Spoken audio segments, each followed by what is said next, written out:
Committee. My name is Guy Christian. I'm president of the California Welfare Fraud Investigators. There's been so much covered today in depth and so many numbers kicked out. Program integrity units are really designed to create and manage program integrity through this system. In 1996, we saw a welfare reform that was based on a lot of complaints. That welfare reform, I don't even consider it welfare reform. It was just a change in maneuver and program, and it hurt a lot of people. But it was something that Congress had to do because of taxpayer pressure. It's important to maintain program integrity. The Social Services Manual establishes that program integrity units, it's recommended that we have a rate of 1 investigator for every 1,000 cash aid cases. It doesn't even address that in California, as of September, there were 1.9 million food stamp cases that were also required to manage, plus child care, plus auxiliary programs.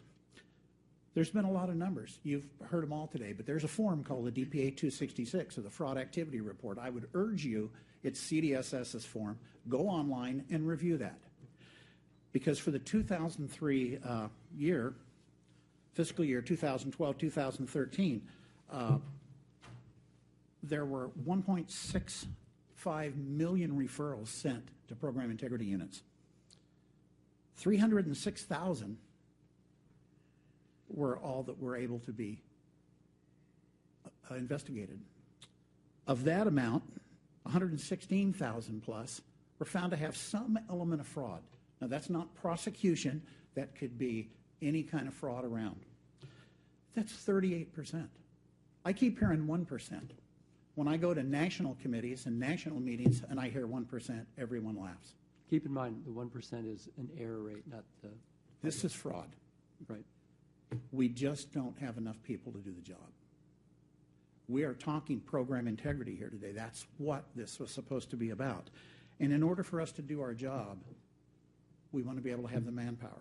Now, our guys go out every single day, and they see poverty. And we've all talked around it today. We've all talked and been really nice, but we have not said the truth here, which is poverty stinks. It's just terrible. None of us want to see a child go without Cheerios for breakfast. None of us want to see a kid that goes to school that doesn't have a right lunch. We also, at the same time, don't want to see people who misuse the system deliberately. We have eligibility workers that work their hearts out. We have people in CDSS and state levels that work their hearts out to make this program functional for those that deserve. We strive to keep it that way. That's our job. We would ask that as you look at all these different things, you think about the investigators in the field, because we're the ones climbing out of those cars, and we're the ones that are looking in those faces every day. We also have to answer those questions they ask. How come it takes so long?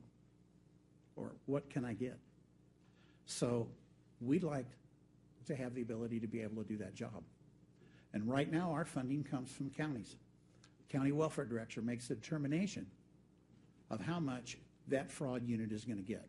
So if you work in a county where you have a county welfare director that is specifically interested in maintaining that fraud level, they're going to do it.